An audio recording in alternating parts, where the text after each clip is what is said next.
We all love upgrading our setup. That satisfying clicky keyboard, a shiny new Elite controller, or just having that classic off-brand second player pad ready for catch co-op. But step outside the usual and you'll find the world of gaming peripherals gets seriously strange. Join me as we look at 10 of the weirdest, most unexpected gaming controllers and accessories that somehow, inexplicably, exist. Let's jump in. Number 1. Power Glove 1989 NES. What better way to start this list than with the classic, the Nintendo Entertainment System, or NES. Released in 1983, this 8-bit console was crucial in reviving the video game industry after the 1983 crash. It established a viable business model and brought us genre-defining games like Super Mario Bros. In 1985, The Legend of Zelda in 1986, and Metroid in 1986. The NES success led to various accessories, including the infamous Power Glove. Introduced in 1989, this officially licensed peripheral, made by Mattel and PAX, was marketed as early motion control, detecting most finger movements, but not the pinky for some reason. It also featured traditional buttons and a D-pad. Heavily advertised as the future of gaming, it retailed for $75, which is about $185 today. Only 2 games were released from the planned 4 that supported it: Super Glove Ball, a not really 3D puzzle maze game developed by Rare, yes, that Rare, and the widely panned Bad Street Brawler, a beat-em-up game. Both could be played with a standard controller, however. Despite its poor functionality, controls were stiff, imprecise, and impractical for most games. The Power Glove surprisingly sold nearly 1 million units, largely due to the effective and aggressive marketing. However, user reception was overwhelmingly negative due to its performance issues. The Power Glove stands as a classic example of ambitious marketing creating commercial success despite a fundamentally flawed product. Number 2. Tony Hawk's Ride Controller 2009 PS3, Xbox 360, Wii. Skateboarding games were at a peak in the 2000s, with successful and beloved titles like the Skate franchise, of which my favorite is Skate 3, Tony Hawk's Underground and Pro Skater series, and even Disney making a skateboarding game, which was pretty good. The 2000s were also the home of peripherals, which enhanced games such as Guitar Hero. So what better way to combine the two trends than with this? Released in 2009 for the PlayStation 3, Xbox 360, and Wii, Tony Hawk Ride was a different game from its regular entries. The players had to use the included skateboard controller to simulate the riding of an actual skateboard in the game. Well, kind of, it had no actual wheels. It was equipped with infrared sensors to detect motion and to display it in-game. While this seemed like a cool concept, upon its release the game received negative reviews from critics, the controls being criticized as being awkward, frustrating, and a waste of time.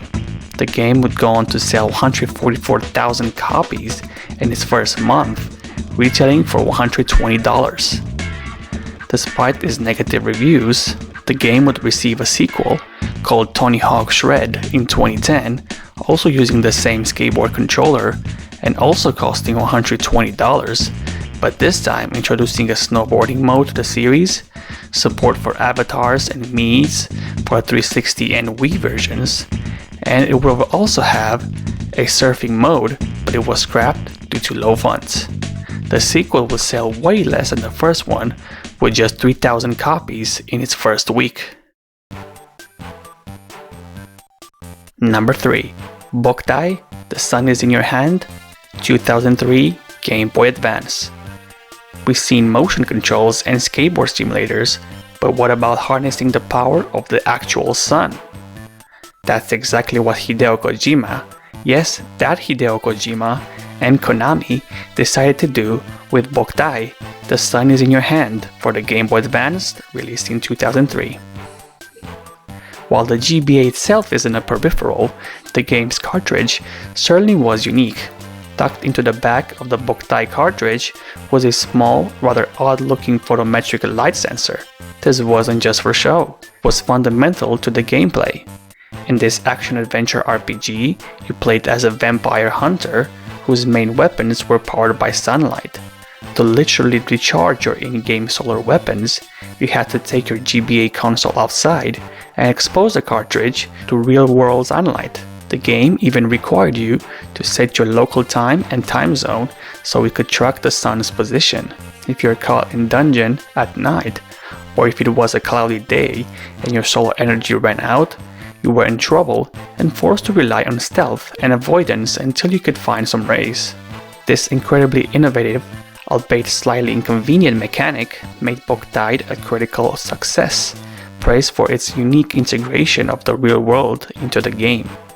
It averaged around 83 on Metacritic and spawned 2 sequels also on the GBA, which continued to use the solar sensor. However, when the series moved to the Nintendo DS, which used cards instead of cartridges, the solar sensor concept was unfortunately left behind. The franchise was subsequently rebranded as Lunar Nights, leaving the sun harnessing gameplay as a fascinating and very odd relic of the GBA era. Number 4. Wii Bowling Ball 2009 Wii. Alright, next up, let's dive into the glorious, sometimes ridiculous world of Wii peripherals. The Nintendo Wii, which dropped in 2006, was a massive hit, outselling its competitors thanks to its focus on motion controls and getting people off the couch.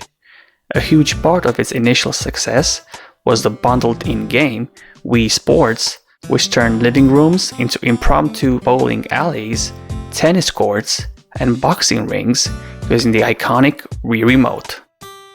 Now, the early days of the Wii were also famous for, well, remotes flying into TVs. So naturally, accessory companies jumped in with solutions, some more sensible than others. And then there was this, the Wii Bowling Ball holder, released in 2009 by CTA Digital. Yes, you read that right. It's a plastic shell shaped like a bowling ball with finger holes designed to house your precious Wii Remote. This idea presumably was to make Wii bowling feel more authentic. You strap in your Wii Remote inside, put your fingers in the holes, and then perform this motion.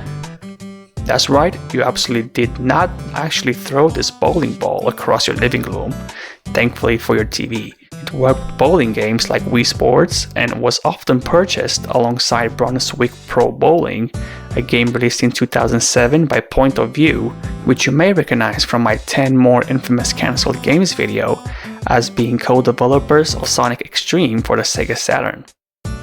This bizarre piece of plastic retailed for around $25. Looking at its Amazon listing, where it accumulated 483 ratings, it has a surprisingly decent 3.9 out of 5 stars, with reviewers seemingly split between thinking it genuinely enhanced the experience and finding it utterly pointless. While exact sales numbers are unknown, clearly enough people were intrigued to give this oddball peripheral a shot. Number 5. Alphagrip AG-5 2006 PC. Stepping away from the living room consoles for a moment, let's venture into the truly wild landscape of PC peripherals. The PC gaming world is dominated by the tried and true mouse and keyboard combo, though controllers are certainly welcome. But what if you try to smoosh both into one ergonomic, or perhaps not so ergonomic, package? That seems to be the thinking behind the Alphagrip AG-5. Developed by Alphagrip and released in 2006, this peripheral was designed as a potential replacement for your standard keyboard and mouse setup, working across Windows, Linux, and Mac OS X. It retailed for $99, which isn't exactly cheap, not even back in the day. Just look at this thing. If you thought the original Xbox 2 controller was big or weird, then the Alphagrip AG-5 takes it to a whole new level. The front is covered in buttons, seemingly mimicking sections of a keyboard, but then you flip it over and even more buttons. The idea was to have a button or combination for pretty much every key and shortcut you'd need, along with a built-in trackball for mouse control. Reviewers at the time were certainly intrigued. They praised the ambition and novelty of the concept, as well as the impressive compatibility across different operating systems. However, the praise quickly turned to frustration. The massive number of buttons and unconventional layout meant a brutal learning curve. It was incredibly difficult just to pick up and use. The trackball was also reportedly sluggish and imprecise, making it pretty useless for anything requiring quick, accurate mouse movements, like, most PC games, or even just navigating the desktop efficiently. Ultimately, most reviewers concluded that despite its ambitious design, the Alphagrip AG-5 simply couldn't replace the speed and familiarity of a keyboard and mouse setup for most tasks. And that presumably is why you don't see competitive gamers or even everyday PC users wielding one of these today. Number 6. Baby and Me, 2009 Wii. Back to the Wii and back to 2009. If you thought the bowling ball was strange, hold on to your hats for this one. Baby and Me. Released exclusively in Australia and Europe by 505 Games, this was less a game and more, a baby simulation where you do everything a real mommy would do for your little angel. Yeah, it was essentially a collection of mini-games centered around feeding, dressing, and generally caring for a virtual infant. But the real peripheral here wasn't sold separately. It was the concept that came with the game. You were encouraged to take a doll, presumably any doll you had lying around, and strap your actual Wii remote to it using an included strap. Why? So you could physically hold the baby, rocking it, tilting it, and interacting with the game world by moving the doll. And if that wasn't enough, the game also supported the Wii balance board. Instead of doing yoga, you'd place your Wii remote laden baby doll on the board to rock it to sleep or help it learn to walk.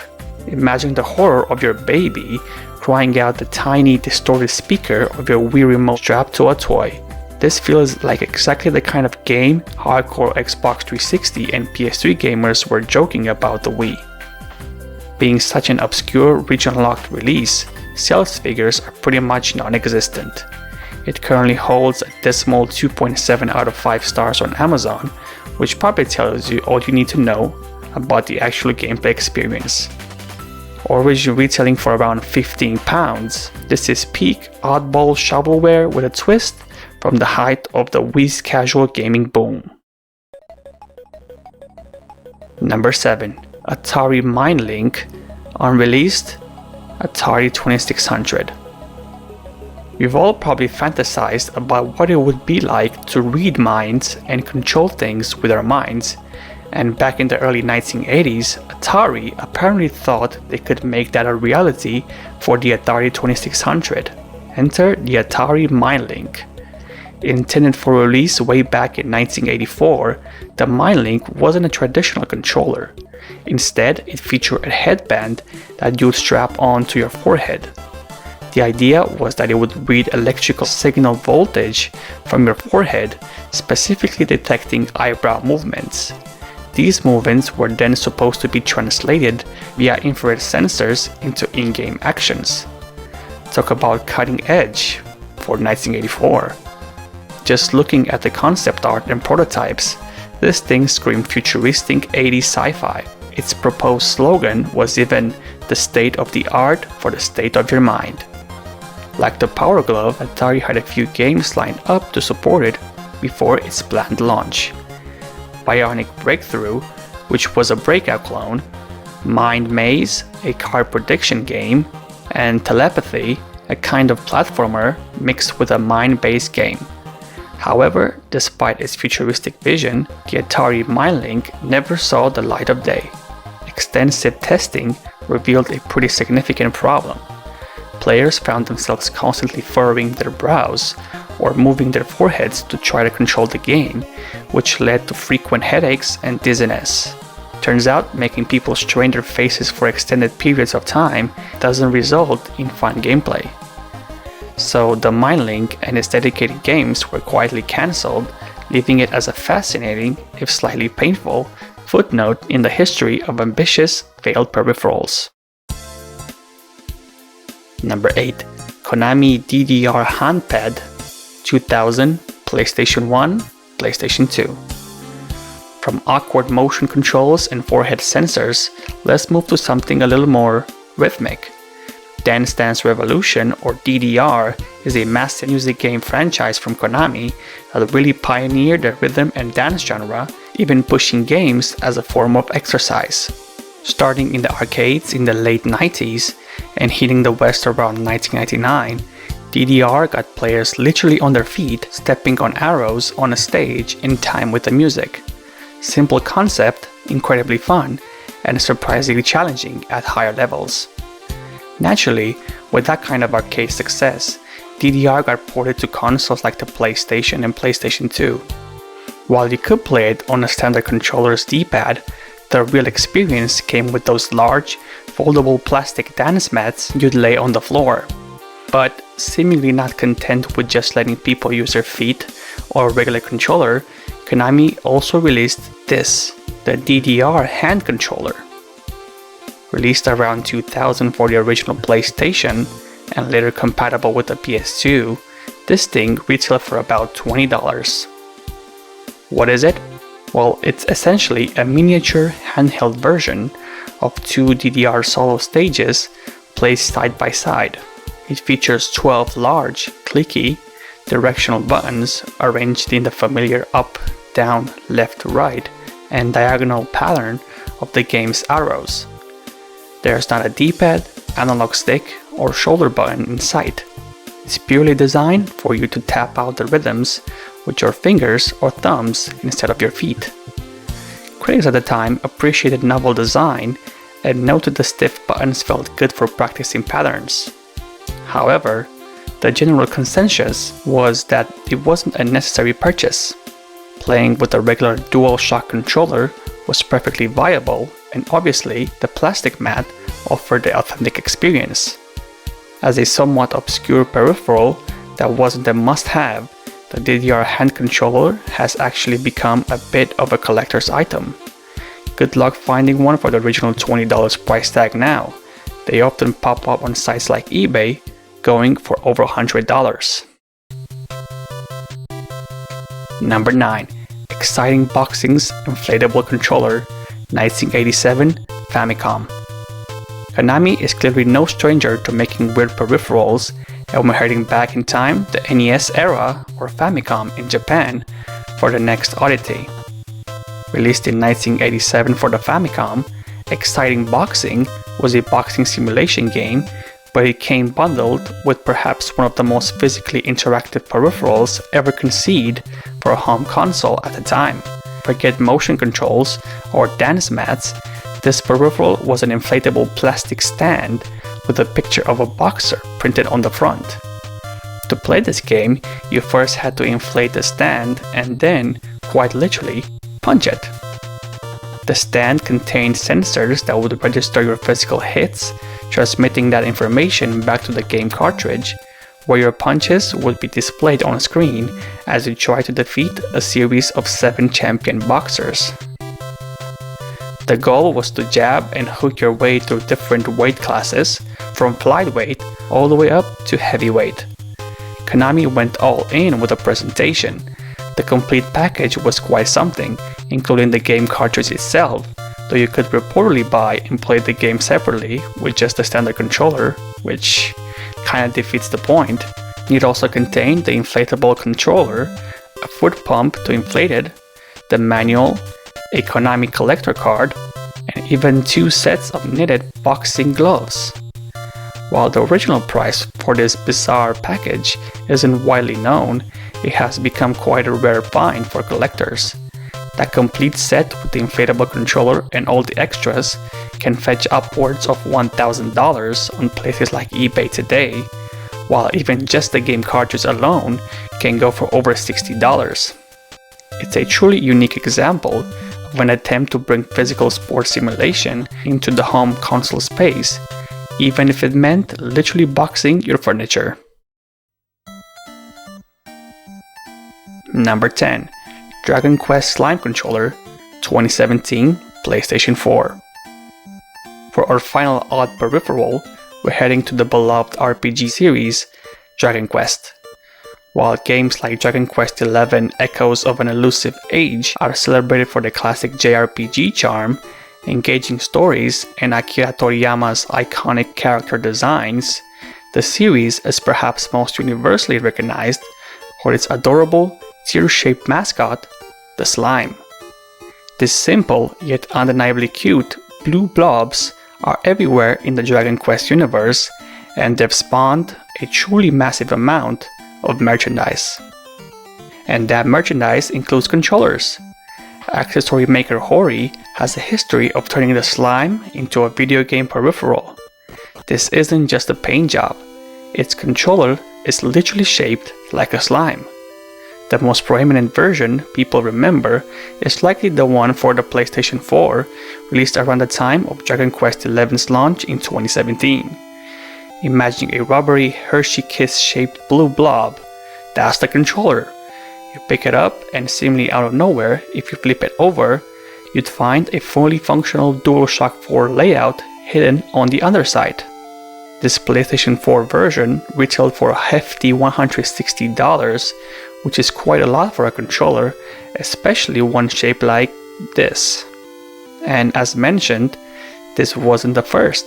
Hori made a similar slime controller for PlayStation 2 way back in the day, in blue and even a metallic silver variant, and later brought up the concept to the Nintendo Switch in 2019.